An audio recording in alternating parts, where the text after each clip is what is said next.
presse entière s'est emparée du plus mystérieux et du plus tragique des faits divers de ces dernières années. L'affaire du pain qui rend fou. La paisible petite ville de Pont-Saint-Esprit a été la proie de ce mal inexplicable qui a frappé plus de 200 personnes. Des crises de folie hallucinatoire dues à la présence dans le pain de l'ergotine, le poison des céréales, ont fait plusieurs morts. La vente du pain a été aussitôt interdite.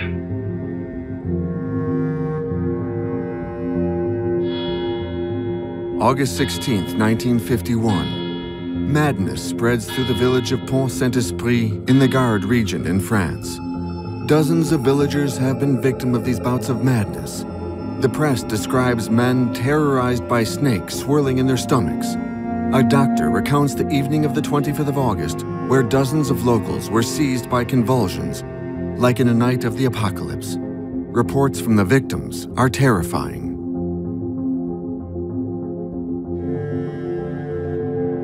Je suis resté exactement 21 jours sans dormir. Absolument impossible de fermer l'œil, malgré tous les calmants et somnifères que le médecin a pu m'administrer.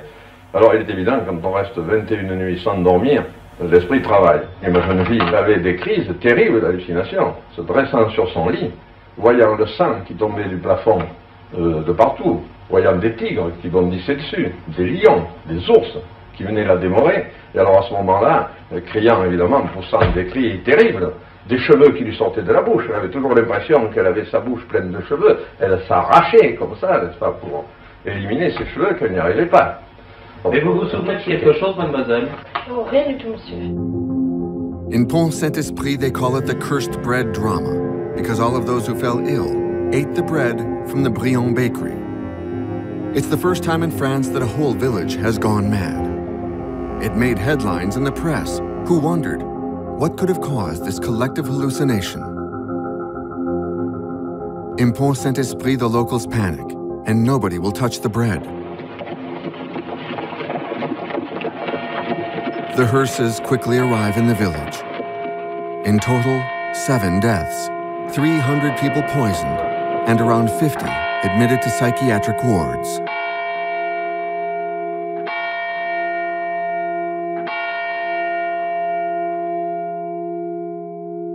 « 300 personnes intoxiquées. Ah oui, oh là là là là. Ça me rappelle un triste souvenir, très triste. Il y a des gens qui étaient un peu, oui, ils étaient plus dans leur assiette, hein, ils savaient plus trop où ils habitaient. Hein. Des gens qui sautaient de leurs fenêtres, là, bon, bref. Oui. Je crois bien que c'était le pauvre Puche qui avait dit ça. Bien cher, il en est mort, hein. Il s'était mis sur le bord de la fenêtre, il dit « Regardez les gars, je suis une libellule ». Oui, je crois qu'il a dit libellule, il n'a pas dit hirondelle. « Je suis une libellule, je vole ». Ils étaient vraiment fous. Ils voyaient que du feu. Ils voyaient que du feu, que du feu. Il y en a qui se battaient, qui s'envoyaient des gifles. Voilà, ça je me souviens que c'était vrai. Hein. Ils se débattaient tant qu'ils pouvaient. Ils criaient. Oh non, c'est une horreur. C'est une horreur. The first dead were buried. The investigators initially thought it was a return of St. Anthony's fire, a disease that killed many thousands in the Middle Ages, caused by a parasitic ergo fungus that attacks cereals. The baker was accused of poisoning, then the miller. Arrested and incarcerated, they were released after several months. They say that their confessions were made under duress, and above all, the evidence proved their innocence. It was then thought to be water poisoning, mercury, fertilizers, or a nearby gas factory. But the evidence disapproved these theories one by one. Since then, in Pont-Saint-Esprit, more far-fetched theories have surfaced. C'était la guerre froide à l'époque. Les coups bas, il devait y en avoir. Hein. Entre l'Amérique et la Russie, je pense que l'URSS. Non, la sorcellerie, moi je pense pas. Non, non, non. Le coup du sac de farine posé sur un sac d'engrais. Ça aurait très bien pu être arrivé, ça. Il y avait un commis là. Et c'était quelqu'un qui n'était pas trop... Il avait fait tampon et de partout un peu de... Moi, qui le connaissais bien, j'ai toujours pensé que ça pouvait être que de lui. Le produit a été mis chez le boulanger.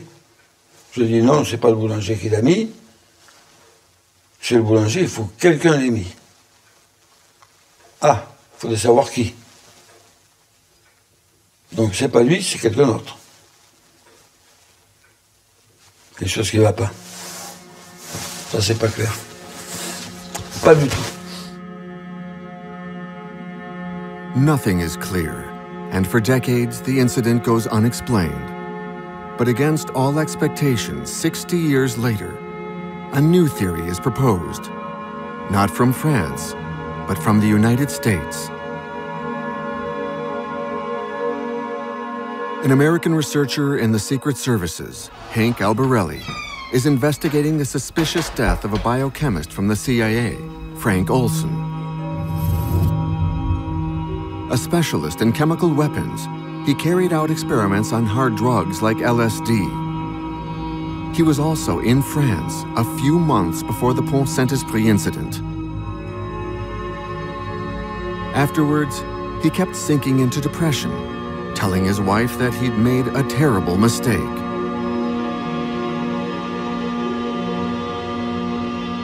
Hank Albarelli then made the link with the Pont-Saint-Esprit incident. Could it have been the CIA and the American Army spraying LSD onto the bread? I have no doubt at all that Pont-Saint-Esprit was a U.S. Army covert experiment.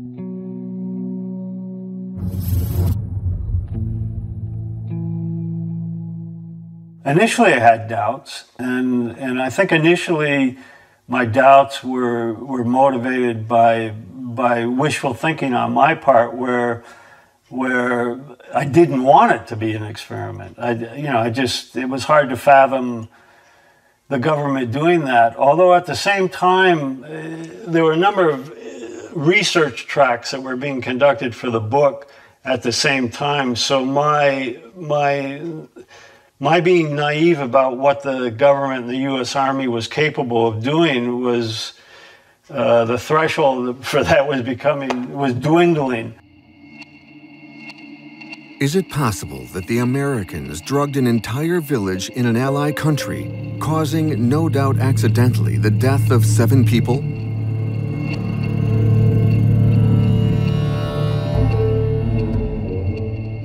Improbable. However,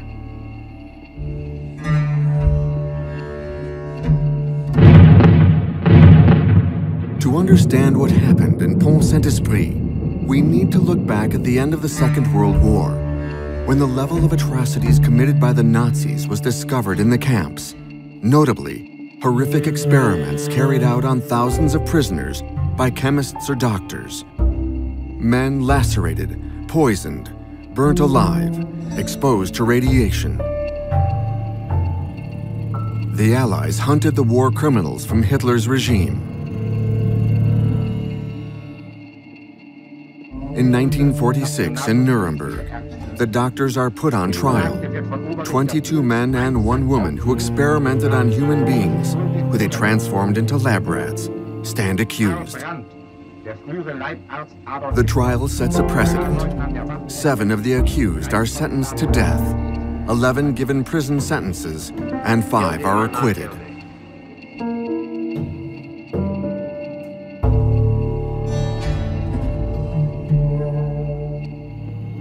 As a result, the Americans draft the Nuremberg Code, a model which gives strict rules for experimenting on humans. Notably, the voluntary consent of the human subject is absolutely essential. The experiment must be designed to avoid all unnecessary suffering, physical and mental harm. With the Nuremberg trial barely over, the winners remain cynical. The American Secret Service begins Operation Paperclip. Nearly 1,500 German scientists, including war criminals, are expatriated to America.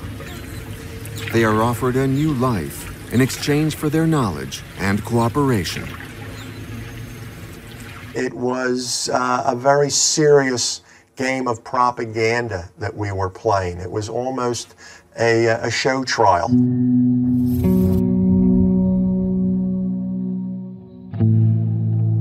We're putting the Nazis on trial, but in fact, behind the curtain, we're doing some very nasty things ourselves to basically incarcerated people, poor people, individuals who at the time were called feeble-minded and locked up in institutions.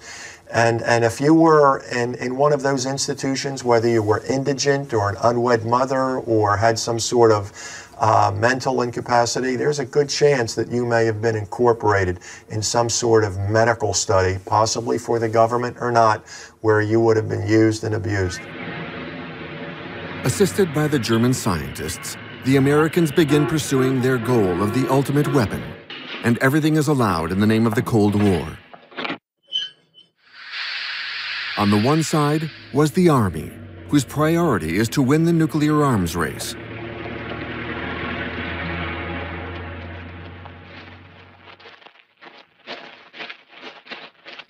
At the time, to test the effects of radiation on a large scale, they used their own soldiers, who were docile and disciplined.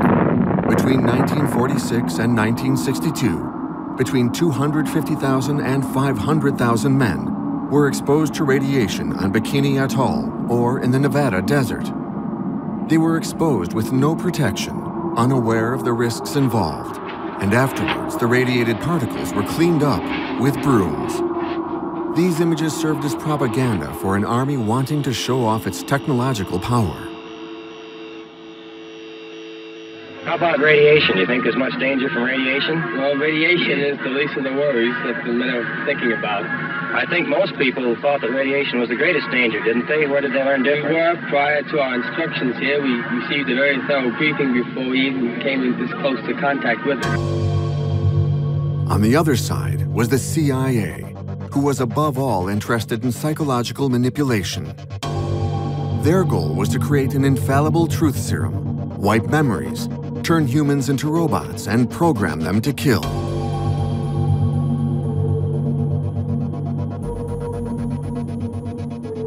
Conveniently, in 1948, a researcher in the Sandoz laboratories, Albert Hofmann, discovers a molecule that ignites the Secret Service, lysergic acid diethylamide, or LSD. It's derived from the same rye fungus long held responsible for the incident at Pont-Saint-Esprit. It was believed that the hallucinogenic properties of this drug were key to psychological manipulation. Fearing that the Russians would get their hands on Sandoz's samples, the Americans bought all of their stock. The discovery of LSD was a godsend for the Army, who on the brink of nuclear weapons were looking for a weapon that could defeat an enemy without firing any weapons. The man who was head of this program longest was James Ketchum, shown here in uniform. He was a psychiatrist who was working for the military. As a patriot, he was prepared to push the boundaries in his research. He tested around 30 drugs, but especially LSD and the dangerous benzylate. He treated 7,000 soldiers, hundreds of whom later sued the Army because of the side effects that they still experience and attribute to these drugs. However, when questioned, James Ketchum sees things differently. I think they were very patriotic. They've not been given credit. They've been called innocent guinea pigs, which they certainly were not.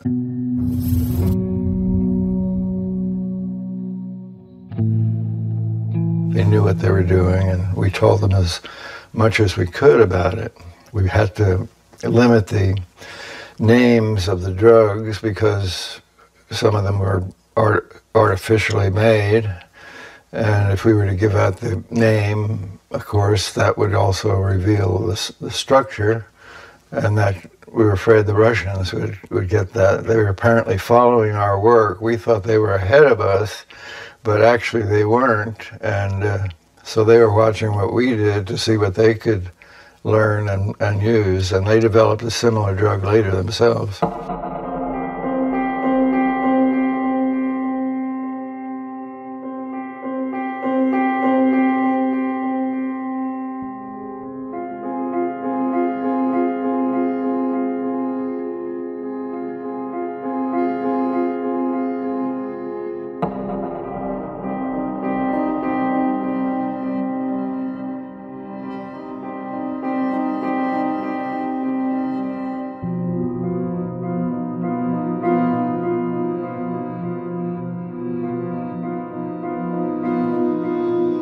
James Ketchum doesn't like this type of video, as he believes they lead to confusion.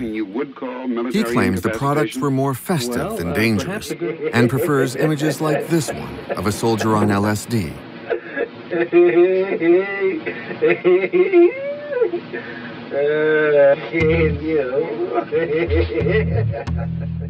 He also highlights this video of volunteers who received minimal doses of LSD. A few minutes later, they were incapable of responding to simple orders or even doing basic exercises.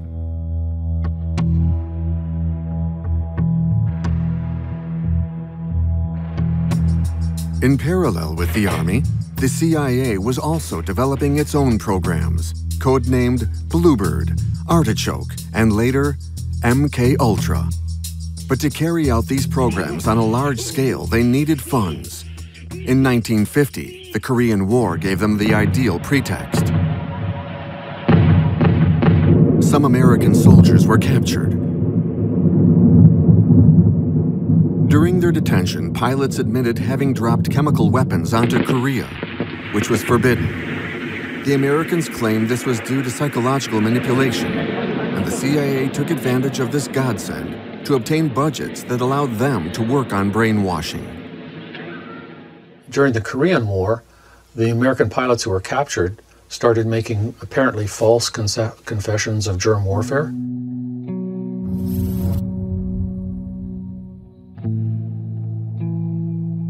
The first question is, was it really false confessions? But then when they were brought back to the United States, the military and the military psychiatrists studied them and decided that there was mind control operations being run against Americans. So for defensive purposes, we had to study this, figure it out, therefore we created MK Ultra. And before MK Ultra was Bluebird and Artichoke. So the whole rationale is it's defensive. It's because of what the communists are doing. Problem is, the Korean War started in June 1950, and Bluebird was signed into operation by the head of the CIA in April 1950. The race is on, and there are no limits.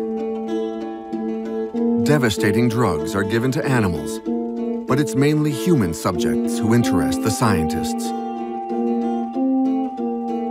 In the Edgewood camp where James Ketchum worked, soldiers are called upon more and more. They think they're testing gas masks. In reality, the canisters are filled with a toxic chemical. They were testing a whole assortment of different hallucinogens like LSD and marijuana and things like that. And they explored other drugs, very high levels of atropine, scopolamine, benzoates, very powerful. And a lot of these soldiers ended up incapacitated. It took them a long time to recover. And while they're in recovery, the doctors cannot do any more experiments because it's basically a very small base and testing operation. In other words, they needed a new site.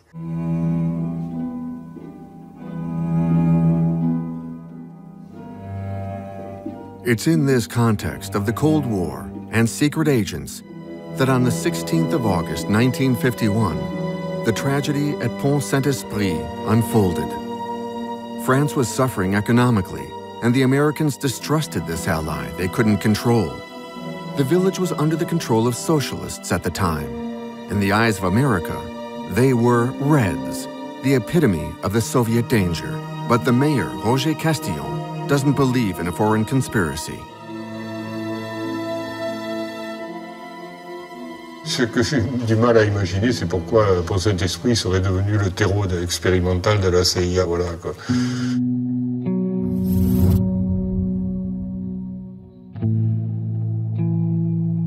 Quelqu'un qui fait quelque chose, il le fait pour une raison, quoi. Donc, c'est ça que je ne perçois pas bien. Donc, je vois pas bien pourquoi la CIA serait derrière cet événement-là. Yet American experts like Colin Ross are much more down to earth.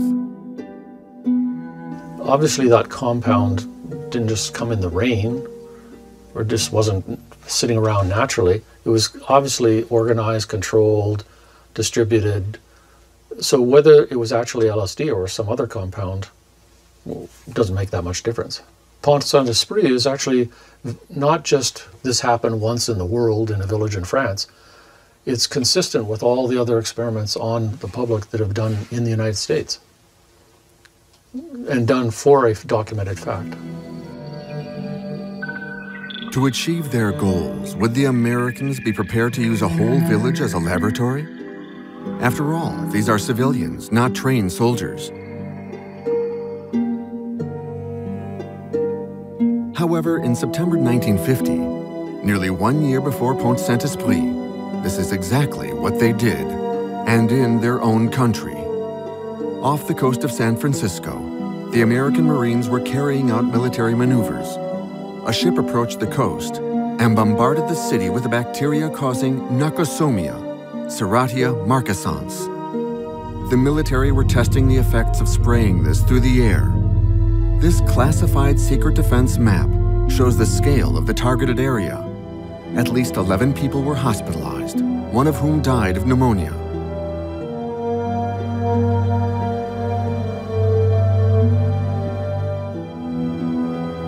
These are proven facts. The official documents on this have been declassified.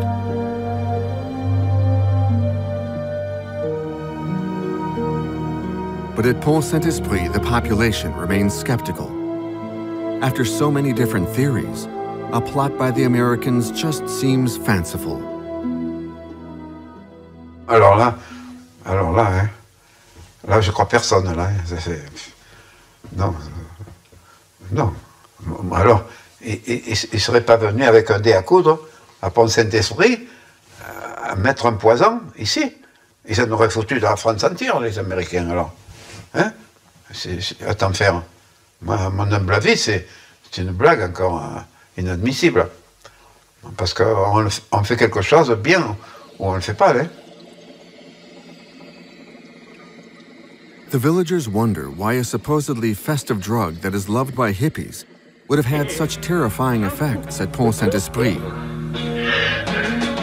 James Ketchum, the military psychiatrist who specialized in LSD, a little reluctantly, admits that the drug is scary for those who take it unknowingly.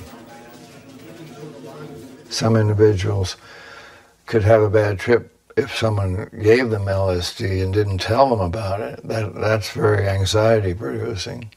Or if they were inexperienced and not particularly well balanced themselves, took a fairly large dose of LSD, they could have a bad trip. How would you feel if you had a cup of coffee and started to see things going like this, or brilliant colors appear on the ceiling, or suddenly you felt you're out of your body and looking down on yourself? These are all things that can happen with LSD.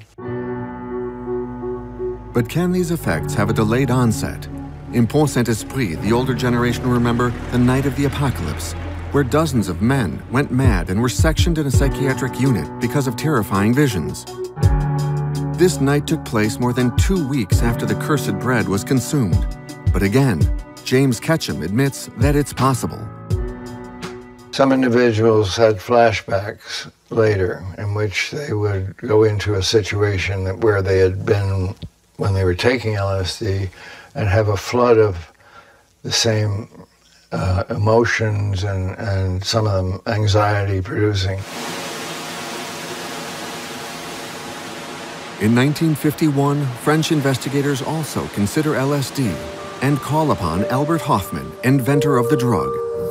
On the spot, he tells the investigators that he has no doubt that the hallucinations were due to LSD. But after returning to Switzerland, he backtracks, claiming he was mistaken. The French want explanations, but public health documents from 1951 show that the expert became suddenly unreachable. We are sorry that the eminent professor has not been able to get back in touch with us. I would think if the Sandoz scientists are saying it doesn't seem to be LSD, they're just trying to cover up the fact that it's 100% for sure that LSD must have come from Sandoz, because they were the only suppliers. It's nothing more than a cover-up.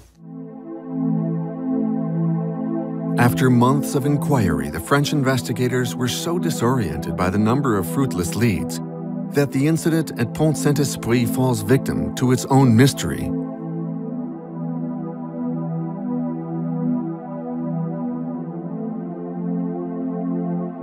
During this time, the experiments continued in the United States, and they reached a level never seen before in any country, including the Soviet bloc.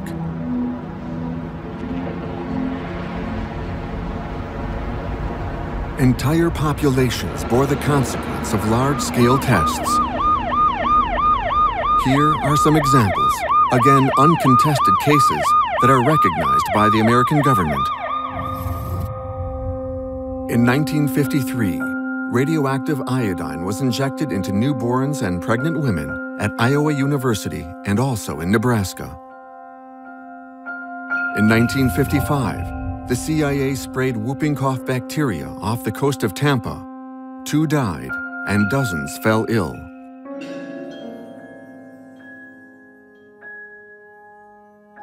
Also in 1955, the CIA enlisted prostitutes in San Francisco, opened 2 brothels, and tested drugs on the clients. The sex was then filmed through a one-way mirror. In 1956, the Army released millions of mosquitoes carrying yellow fever and dengue on the towns of Savannah and Avon. There were several deaths and hundreds of people infected. In 1960, in Cincinnati, the Army financed a radiation program on 90 destitute or ill inhabitants of the city's university hospital. Some died after several weeks. In 1966, the Army tested a virus in the New York Metro, then in Chicago. The bacteria was concealed in electric bulbs. The aim was to study the spread of chemical agents on a large scale. For these experiments, the Army or the CIA funded laboratories in the most prestigious universities: Yale, Stanford, Harvard, or Columbia. They all took part. Glorified by the idea of working for the nation's defense, the researchers went crazy. Dr. Kligman in Philadelphia increases a dosage 468 times, which actually frightened Dow Chemical. They couldn't believe that a respected doctor would do that. In Washington, D.C., you had Walter Freeman, who was a very, very well-known lobotomist who traveled around the country doing lobotomies in his car. And he would use an ice pick. He could do 15 to 20 in a day.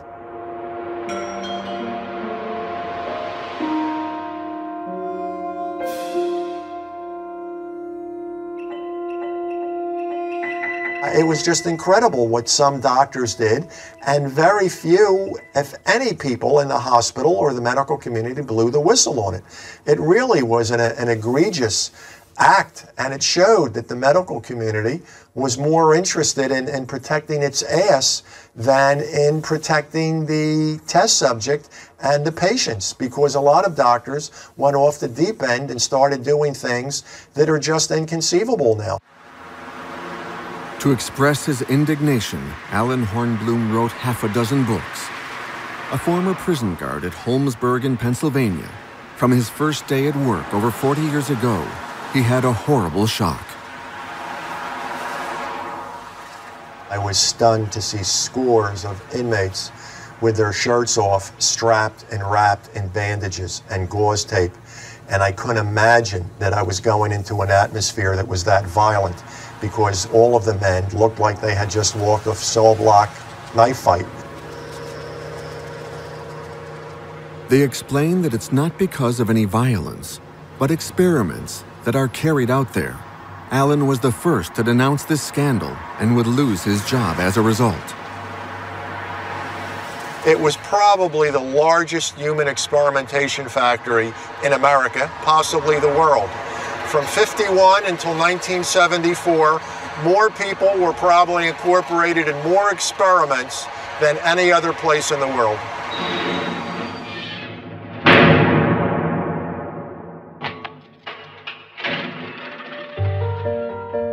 Drugs, viruses, cancerous cells, plutonium, sarin gas.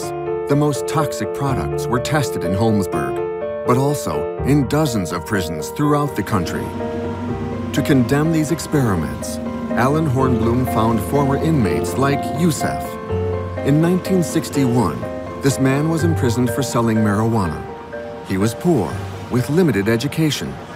He was offered a chance to take part in tests for $1 a day. Since then, Yusef has had his digestive tract operated on. He has liver and skin problems and can no longer work. His first test was for a bath foam from the company Johnson & Johnson. No, she's locked up. She says, Pop, where are you? They took tape and they stuck it on your back and pulled it off, stuck it on and pulled it off until the first layer of skin came off your back.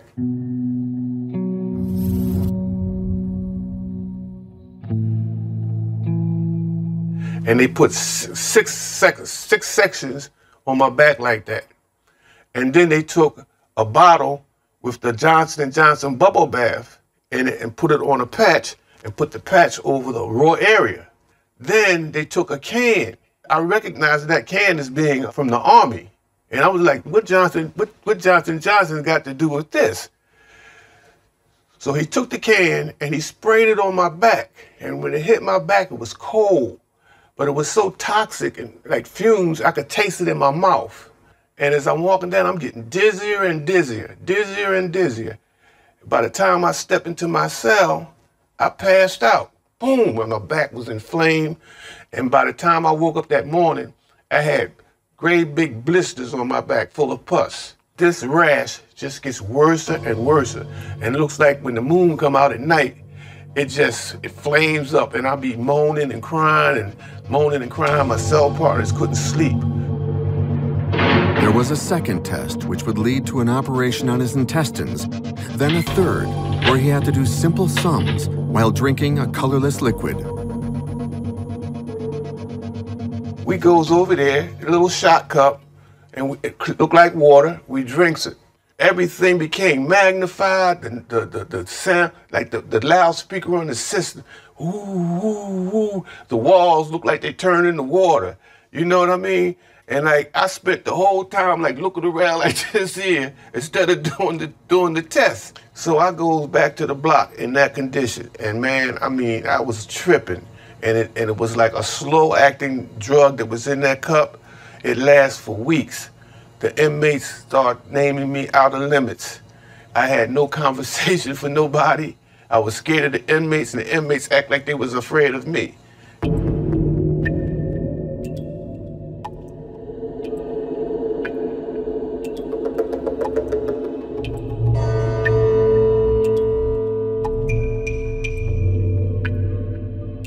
What you had were hundreds and hundreds of uneducated minorities, overwhelmingly black and Puerto Rican, and then you had white doctors with white lab coats with PhD or MD after their name, and it was a recipe for abuse, if not disaster. And those prison walls are an ideal spot to do controversial experiments, because just as those walls keep the inmates in, they also keep the public out, so no one finds out about it.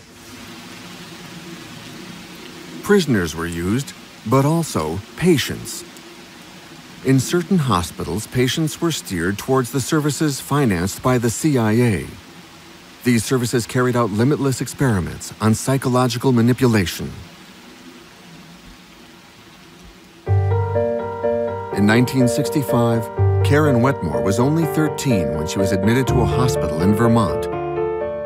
She stayed there several times in her childhood. She suffered from severe depression after falling victim to a pedophile neighbor. Admitted against her will, she was not allowed any contact with her family, being told that it was for her own good. The CIA was specifically looking for children between the ages of 13 and 18 to further dissociate. They wanted dissociative children. There's a sense of absolute and total helplessness. You're there, you're bound up, you're locked in this room. No matter how you scream, no matter what you say, no one is going to come. It does something to you, something you don't get over. The doctors went to work on Karen. They wanted to erase her memory and create a robot at their command. It took 30 years of legal battles for Karen to obtain her medical records and discover the violence of the treatments she was subjected to. It says seclusion, full cam. A cam is a straitjacket. And ties, which means they tied my arms and they tied my feet. This goes on uninterrupted, day after day, week after week, February, March, April, right up until June 21st, 1971. You sleep on the floor, no blanket, no nothing. And my arms were secured like this, behind my back. I do remember that. It's extremely painful because it pulls on your neck, pulls on your shoulder. You can't get away from it. It's maddening is what it is. Maddening. And I was naked. And I think that was part of the effort of that experiment, to break me down. Everything they did was to break me down. Months in a confined room with no bearings, while her captors administered all kinds of drugs, and sometimes electric shocks at inhuman levels.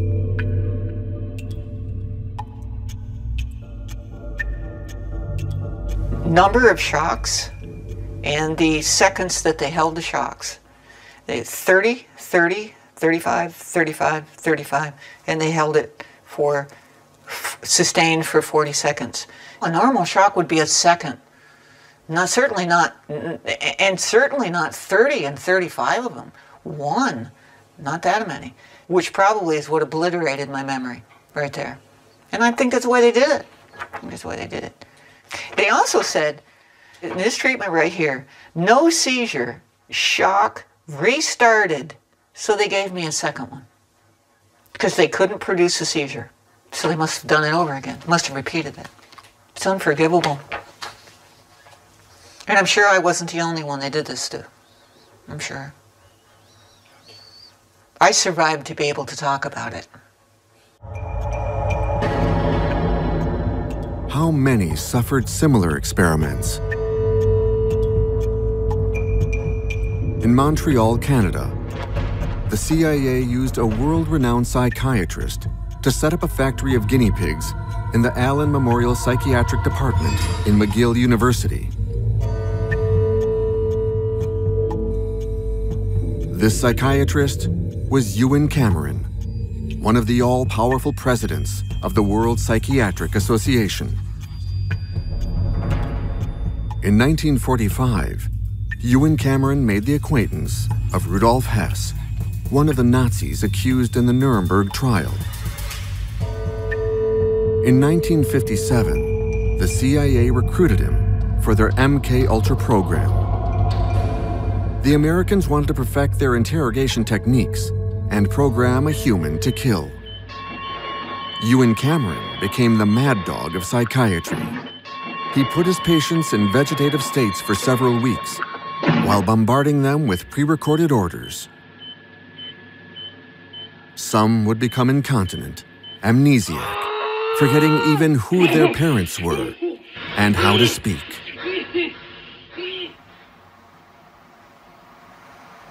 The Vermont hospital where Karen Wetmore was confined was working on the same program. In the hands of the CIA doctors, she was like a rag doll. They used drugs like LSD. They used electric shock. They used chemical shock agent metrazole, which I was given in 1971. And I found that out in my medical records, which is a very brutal drug, CIA said it was excruciating, physically and emotionally, excruciating drug. I have a quote from the CIA that said that the Soviets used it in the gulags, and that a POW would say or do anything to avoid a second dose. Nice drug.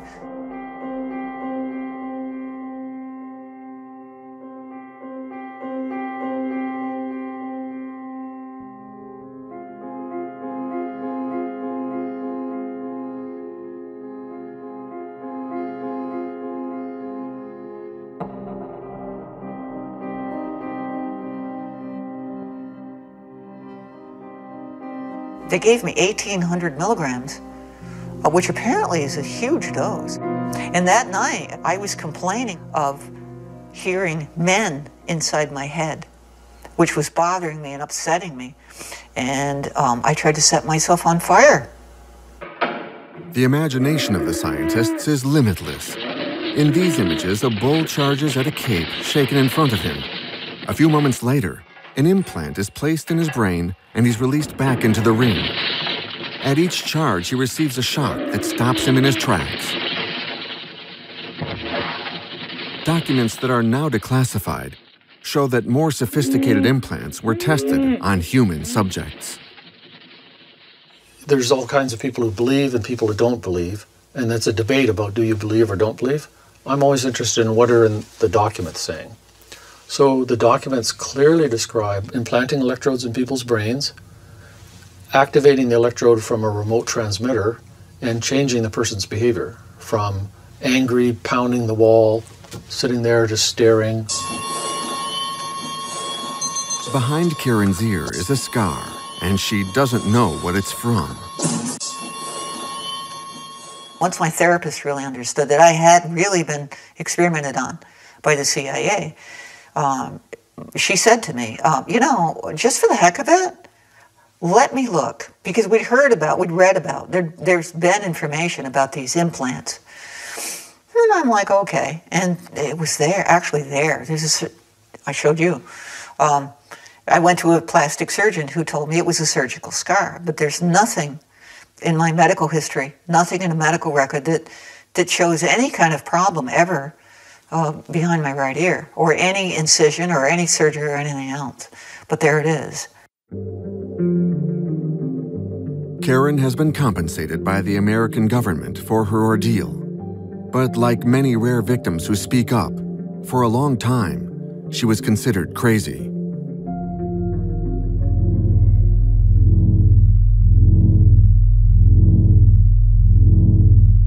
What stopped the journey down this destructive path? In 1973, while Watergate is rattling all the institutions, Richard Helms, director of the CIA, feels the winds of change. He works as a lone wolf and hasn't informed the president of these experiments. He knows he's crossed the line. To protect himself, he orders the destruction of all documents relating to the MKUltra program and its abandonment. 2 years later, in 1975, the President Gerald Ford orders an inquiry into the CIA. The Rockefeller Commission is sworn in. The task isn't simple, because at the heart of the CIA, even Richard Helms' close lieutenants know nothing about the brainwashing programs. There's a lot of goofy things go on in a big agency like that with all that secrecy.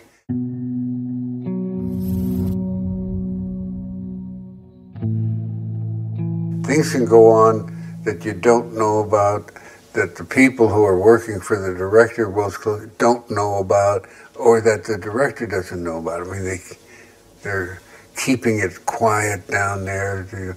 Don't tell anybody. If it works, then we'll tell them. But, you know, in the meantime, get into any difficulties.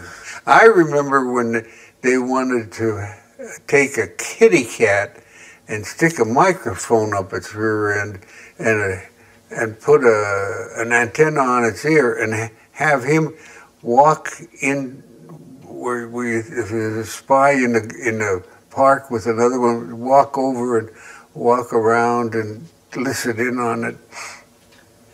You know, they tried it one time in an experiment, and a taxi came by and ran over the cat. You know, so.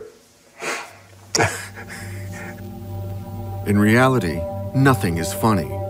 In its haste to get rid of evidence, the CIA forgets 20,000 documents. A drop of water compared to the amount that was destroyed, but they reveal that it financed 149 programs, implicating 80 institutions, including the most respected.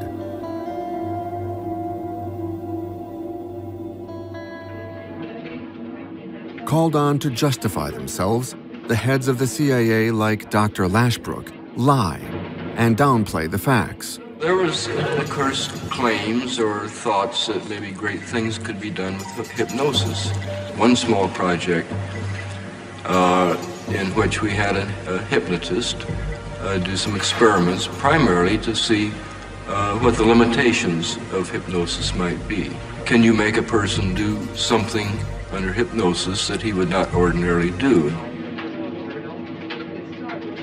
Even if the head of the CIA, Richard Helms, tried to minimize the scale of the experiments, the victims' testimonies contradict him. The inquiry commissions follow, each reaching more and more witnesses, like this woman, Chris DeNicola.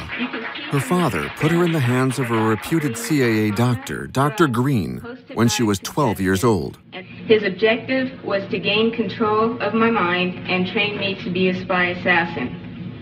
Dr. Green had electrodes on my body, including my head. He used what looked like an overhead projector and repeatedly said he was burning different images into my brain while a red light flashed aimed at my forehead. In between each sequence, he used electric shock on my body and told me to go deeper and deeper, while repeating each image would go deeper into my brain, and I would do whatever he told me to do. Dr. Green moved on to wanting me to kill dolls that looked like real children. Then there was Claudia Mullen, admitted at age 7. In 1957 and 1984, I became a pawn in a government scheme whose ultimate goal was mind control and to create the perfect spy, all for the use of chemicals, radiation, drugs, hypnosis, electric shock, isolation in tubs of water, sleep deprivation, brainwashing, verbal, physical, emotional, and sexual abuse. I was exploited unwittingly for nearly 3 decades of my life, and the only explanations given to me were that, quote, the end justifies the means, and, quote, I was serving my country in their bold effort to fight communism. Inquiry reports that resulted from these terrifying testimonies revealed one thing for certain: the experiments ended in disaster. In its insane quest for a robot human or a truth serum, the CIA failed.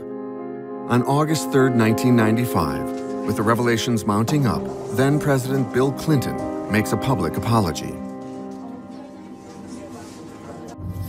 Thousands of government-sponsored experiments did take place at hospitals, universities, and military bases around our nation.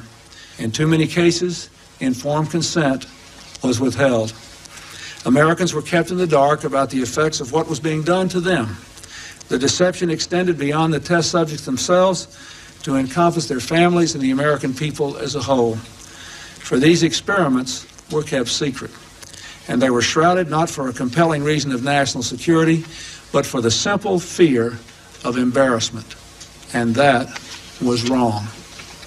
So today, on behalf of another generation of American leaders and another generation of American citizens, the United States of America offers a sincere apology to those of our citizens who were subjected to these experiments, to their families, and to their communities.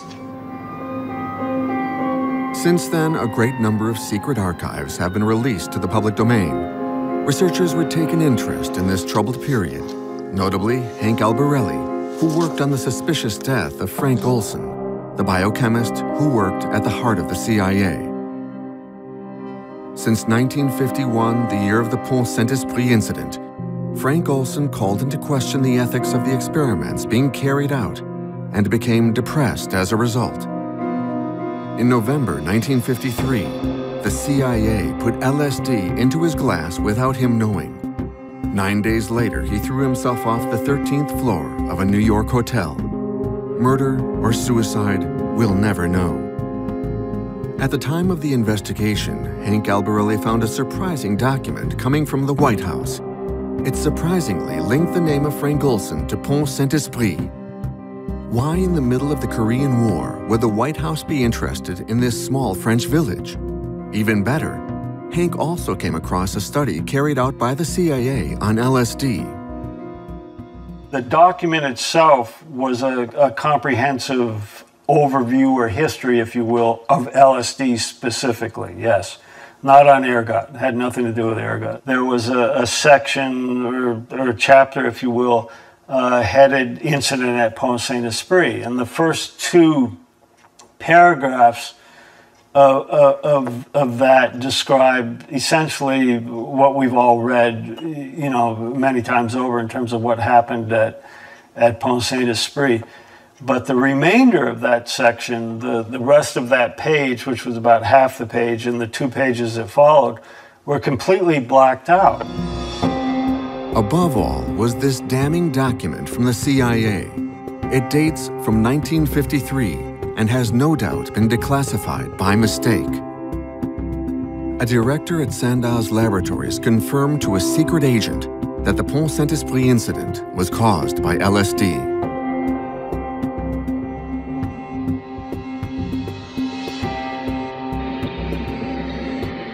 Sandoz Laboratories was where Albert Hofmann worked, the man who discovered LSD. It even claimed the drug was responsible for the Pont-Saint-Esprit tragedy, before recanting.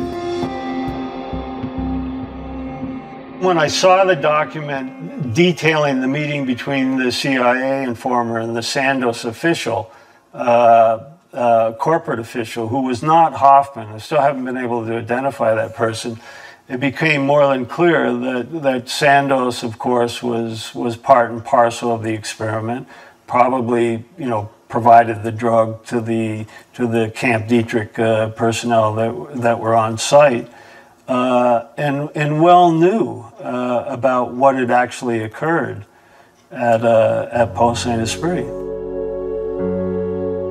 This same document states that in 1952, the source at the CIA had already explained that the cursed bread was caused by LSD.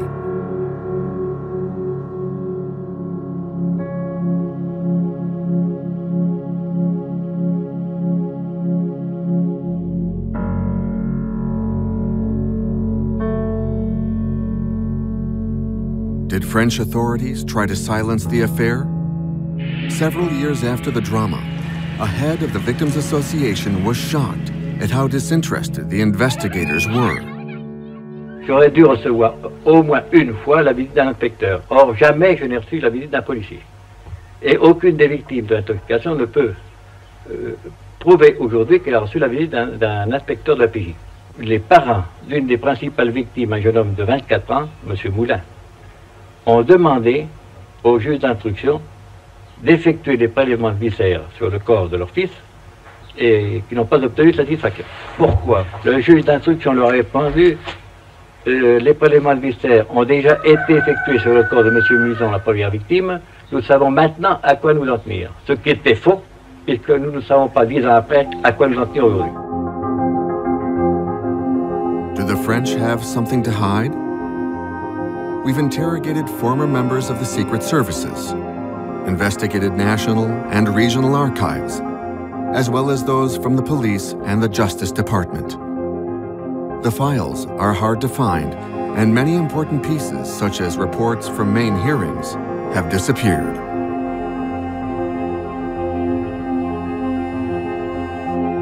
If America revealed unwillingly some of its secrets about its participation in the poisoning, the uncertainties over the involvement of the French authorities may yet go on for some years longer. it takes 75 years for some sensitive documents to be made public. Hidden in its small streets and stone buildings, the Pont-Saint-Esprit drama has yet to reveal all its secrets.